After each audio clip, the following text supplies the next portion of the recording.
Los Mocos enflamme la dernière soirée. Ce groupe emblématique des fêtes de Bayonne a 20 ans. Des ultimes musiques pour une édition festive comme chaque année, résumée en quelques mots par les Feisters.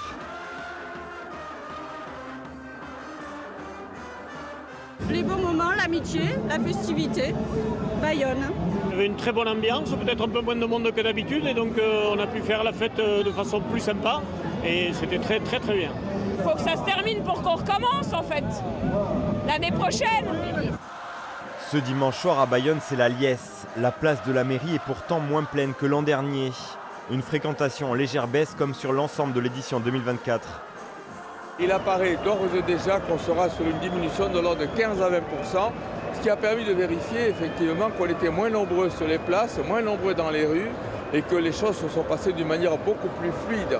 On verra s'il n'y a pas lieu de maintenir les fêtes de Bayonne dans une période suffisamment avancée dans le mois de juillet. Une édition mi-juillet l'an prochain plutôt qu'en fin de mois. Qu'en pensent les habitués? Mi-juillet, Non, pas juillet, pas juillet. Fin juillet je pense, c'est mieux. Ouais, parce qu'il fait un peu plus chaud et plus beau. La cohabitation de Pampelune, ça fait quand même du monde en moins et puis il faut choisir pour aller à un endroit ou à un autre, ça fait trop à la fois. Sa Majesté Léon vous donne rendez-vous l'année prochaine. Bayonne 2024, c'est fini.